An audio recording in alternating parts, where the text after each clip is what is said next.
샬롬. 2025년 2월 24일 월요일 하나님 나라를 시작하는 말씀 묵상 시간입니다. 오늘은 작년 사순 김정일 장로님께서 누가복음 6장 27절에서 38절까지 말씀을 봉독해 드립니다. 하나님의 말씀을 경청하십시오. 그러나 너희 듣는 자에게 내가 이르노니 너희 원수를 사랑하며 너희를 미워하는 자를 선대하며 너희를 저주하는 자를 위하여 축복하며 너희를 모욕하는 자를 위하여 기도하라. 너희 뺨을 치는 자에게 젖뺨도 돌려대며 내 겉옷을 빼앗는 자에게 속옷도 거절하지 말라. 내게 구하는 자에게 주며 내 것을 가져가는 자에게 다시 달라 하지 말며 남에게 대접받고자 하는 대로 너희도 남을 대접하라. 너희가 만일 너희를 사랑하는 자만을 사랑하면 칭찬받을 것이 무엇이냐?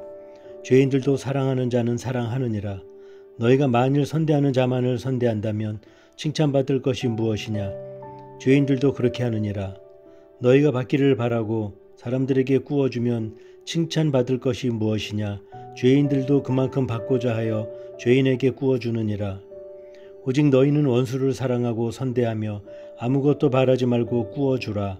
그리하면 너희 상이 클 것이요 또 지극히 높으신 이의 아들이 되리니 그는 은혜를 모르는 자와 악한 자에게도 인자하시니라. 너희 아버지의 자비로우심같이 너희도 자비로운 자가 되라. 비판하지 말라. 그리하면 너희가 비판을 받지 않을 것이요 정죄하지 말라.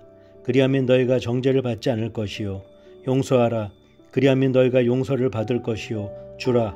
그리하면 너희에게 줄 것이니 곧 후히 되어 누르고 흔들어 넘치도록 하여 너희에게 안겨주리라. 너희가 헤아리는 그 헤아림으로 너희도 헤아림을 도로 받을 것이니라. 아멘. 창의 끝이라는 영화가 있습니다. 1950년대 에콰도르 아우카족에게 복음을 전하다가 순교한 미국인 선교사 5명의 이야기를 영화화한 것인데요.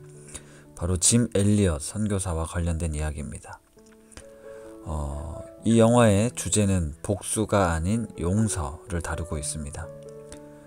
죽은 선교사들의 아내와 가족들이 보여준 모습을 통해 평생 복수와 살인을 저지르고 살았던 아우카족이 변화를 받게 된 내용입니다. 자신을 죽인 사람들을 용서하고 오히려 사랑하는 모습에 이 아우카족은 결국 사랑에 굴복하는데요. 그 사랑이 바로 하나님의 사랑이며 예수님을 통해 이 땅에 나타났음을 받아들이게 되고 그 결과 이 부족이 변화를 받아 서로 원수처럼 죽이던 역사의 사슬을 끊어냅니다. 바로 전능자 그늘 아래 원수들이 서로 화해하며 함께 살아갈 수 있게 된 것입니다. 오늘 본문의 말씀은 원수 사랑이 주제입니다. 마태복음 5장 산상수훈에 나오는 말씀과 같은 내용인데요. 그리스도인의 새로운 삶에 있어 가장 최고봉은 바로 원수 사랑이라고 할 수 있습니다. 27에서 28절 말씀을 새 한글 성경으로 다시 한번 읽어보겠습니다. 그러나 내 말을 듣고 있는 여러분에게 말합니다. 여러분의 원수들을 사랑하세요. 여러분을 미워하는 사람들에게 잘해주세요. 여러분을 저주하는 사람들에게 복을 빌어주세요. 여러분에게 함부로 대하는 사람들을 위해 기도해 주세요. 다시 한번 읽겠습니다. 그러나 내 말을 듣고 있는 여러분에게 말합니다. 여러분의 원수들을 사랑하세요. 여러분을 미워하는 사람들에게 잘해주세요. 여러분을 저주하는 사람들에게 복을 빌어주세요. 여러분에게 함부로 대하는 사람들을 위해 기도해 주세요. 사랑하는 우신가족 여러분, 이것은 하나님의 말씀입니다. 우리가 사는 세상에 이 말씀은 지키기도 너무 어렵고 피하고 싶은 말씀이지만 하나님의 말씀입니다. 이스라엘 백성들이 철저하게 지켰던 율법엔 눈은 눈으로, 이는 이로라는 동해보복법에 대해서 말씀하는데요. 이 말씀의 의미는 사사로운 감정으로 복수하지 않고 지나치게 복수하지 않도록 하기 위한 법이었는데 어느 순간 복수를 정당화하는 법으로 이용이 되었습니다. 그러나 우리 하나님의 뜻은 그렇지 않습니다. 한 걸음 더 나아가는데요. 로마서 12장에도 아무에게도 악을 악으로 갚지 말고 선으로 악을 이기라 말씀하십니다. 친히 원수를 갚지 말고 하나님께 맡겨라. 원수 갚는 건 하나님께 달려 있다고 분명하게 말씀합니다. 35절에서 36절 말씀도 다시 읽어보겠습니다.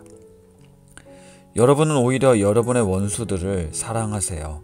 좋은 일을 해주세요. 아무것도 돌려받기를 기대하지 말고 빌려주세요. 그러면 큰 보상이 여러분에게 있을 겁니다. 여러분은 더없이 높으신 분의 아들, 딸이 될 것입니다. 그분은 감사할 줄 모르는 악한 사람들에게도 너그러운 분이시기 때문입니다. 마음 따뜻한 사람이 되세요. 여러분의 아버지도 마음 따뜻한 분이신 것처럼요. 사랑하는 성도 여러분, 저는 이 말씀을 이렇게 받아들이고 싶습니다. 지키지 못할 명령, 따르기 힘든 명령으로 받으면 너무 힘듭니다. 피하고 싶고 부끄럽고 좌절됩니다. 그런데 산상수훈의 말씀을 되새겨보면 이것은 우리 그리스도인들이 새롭게 지켜야 할 명령으로 받기보다 우리가 바로 이런 삶을 살 수 있는 놀라운 존재, 새로운 피조물임을 가르쳐 주신다고 저는 생각합니다. 하나님께서는 우리에게 너희는 원수를 사랑하고 미워하는 자들을 돕고 저주하는 자들을 위해 축복하며 모욕하는 자를 위해 기도할 수 있는 자들이다, 이렇게 말씀하는 겁니다. 불가능한 도전과 명령을 주시는 분이 아니라 우리가 이렇게 복된 존재로 부름받았다는 사실을 선언해 주고 있는 것이죠. 하나님의 자비로우심처럼 우리가 자비로운 자가 되길 원하신 하나님, 우리는 그리스도 안에서 새로운 피조물입니다. 당연하게 생각하는 일보다 한 걸음 더 나아간 존재. 사랑하는 자를 사랑하는 건 누구나 할 수 있고 나를 돕는 자에게 나도 똑같이 도움을 주는 건 칭찬받을 만한 일이 아닙니다. 하나님께서 우리를 어떻게 대해 주셨는지 잘 생각해 보십시오. 비판받을 만한 일들을 사람들에게 걸리지 않았지만 하나님께서는 다 보고 있습니다. 정죄받을 일들, 용서가 필요한 일들을 우리는 매일같이 벌어지고 있지만 하나님께서 일일이 다 지적하고 비판하며 정죄하지 않으시고 오히려 용서하십니다. 내가 어떤 상황에 있다 할지라도 한없는 은혜로 우리를 인도해 주시는 분, 넘치는 은혜를 우리가 오늘도 받고 있다는 사실을 기억한다면 우리도 기꺼이 그런 삶을 살게 될 겁니다. 이것은 억지로 할 수 있는 게 아니고 노력해서 해야 하는 것도 아닙니다. 하나님의 자녀라는 분명한 정체성을 갖고 있다면, 그 자존감이 확실하다면 이런 삶은 어쩌면 전혀 어려운 일이 아닐 겁니다.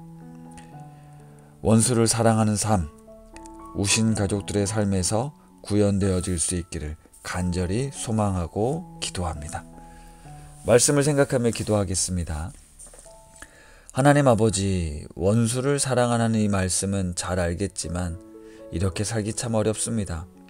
나를 미워하는 자를 받아주고 욕하는 자들을 위해 기도하며 그들을 돌아본다라는 것, 우리에겐 너무나 무리한 요구라 생각합니다. 하지만 이것은 너무나 분명한 하나님의 말씀입니다. 우리가 이런 그리스도인으로 살아갈 수 있기를 위해 기도합니다. 내 힘으로, 노력으로 절대적으로 불가하지만 내가 정말 하나님을 사랑하고 그 은혜 가운데 살아가고 있음을 깊이 깨닫게 될 때, 예수 그리스도의 십자가 은혜로 충만할 때 이것은 살아내는 게 아니라 사라지게 될 것을 믿습니다. 우시는 모든 성도들을 통해 이 말씀이 구체적으로 실현되어지기를 소망하며 예수님의 이름으로 기도드립니다. 아멘. 오늘 말씀을 봉독해 주신 김정일 장로님의 감사 사연입니다. 막상 감사할 일과 감사드릴 분을 생각하니 차고 넘쳐서 너무나 고민이 됩니다. 5년이 지난 우신교회를 위해 처음 분립부터 지금까지 교회를 위해 헌신하신 분들이 생각납니다. 그래서 생각나는 모든 분들을 찾아 감사드립니다. 지금보다 5년 전이었으니 젊으신 목사님들의 겁없는 결정을 감사합니다. 분립하는 중에 후회하시지 않았을까 싶습니다. 특히 사모님이라는 죄 아닌 죄로 고생하신 사모님들과 사부님께도 감사드립니다. 2019년 하반기부터 분립을 위해 수고하셨던 젊은 준비위원들, 저의 흔들리는 믿음으로 교회 재정에 간간히 부정적인 말씀을 드릴 때마다 기도로 힘주신 박주배 장로님, 그리고 오신의 분립 과정에 큰 역할 감당해 주신 송시영 장로님, 갑작스러운 코로나로 어려울 때 온라인 예배를 가능케 해주셨던 젊은 미디어부 집사님들, 예배 인도를 위해 매주 찬양으로 수고해 주시는 찬양팀, 매달 찬양으로 봉사하시는 중창단, 비가 오나 눈이 오나 더우나 추우나 차량 봉사로 수고하시는 차량 안내부, 그리고 환하게 늘 맞이해 주시는 예배부, 보이지 않는 곳에서 새로 오신 분들을 위해 섬기시는 새가족부, 예배 전에 따뜻한 차를 제공해 주시는 차 봉사부와 예배 후 성도들의 침묵을 위해 수고해 주시는 카페 봉사부,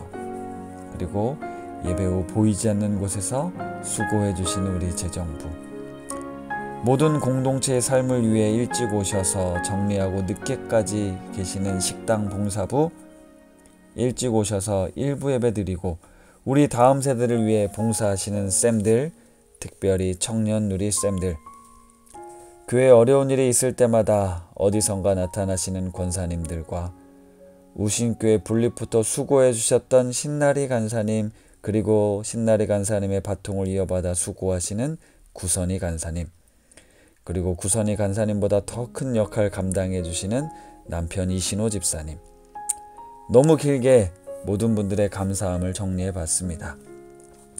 그리고 저의 원픽 김영숙 권사님, 분립 첫 주 예배부터 아마 제 기억이 맞다면 한 번을 제외하고 지금까지 혼자서 꿋꿋하게 교회 반주를 해주시는 권사님, 정말 너무 감사드립니다. 감사드릴 분들을 쓰다 보니 혹시 제가 미처 모르고 빼먹은 분들은 목사님께서 애드립으로 부탁합니다.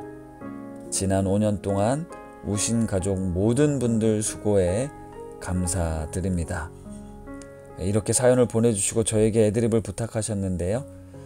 분명 빼먹은 분들이 있겠지만 이게 또 우신의 매력이라 생각합니다. 빠지셔서 혹시 섭섭하신 분들께도 감사드린다는 사실을 분명히 다시 언급합니다. 감사합니다. 이렇게 우리 김정희 장로님께서 사연 보내주셨는데요. 우리 작년 말에 심우 성료하신 우리 장로님, 우리 교회를 얼마나 사랑하고 애정하시는지가 정말 느껴집니다. 사연이 너무 길어서 하나씩가 길어졌다고 오히려 성도님들께 죄송해 하셨는데요. 우리 장로님께서 오늘 추천해 주신 부흥이라는 찬양 들으며 더 깊은 묵상 하시겠습니다. 살아계신 하나님 아버지, 하나님을 섬긴다고 하면서도 죄악을 사랑하고 마음에 원하는 길을 따라 살던 우리를 용서하시옵소서.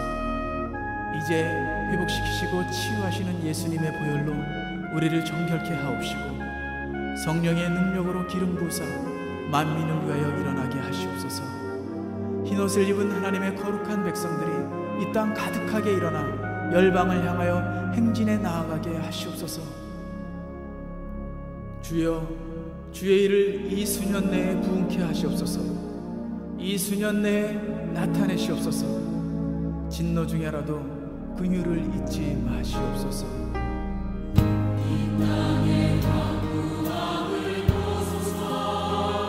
하늘의 하나님, 긍휼을 베푸시는 주여, 우리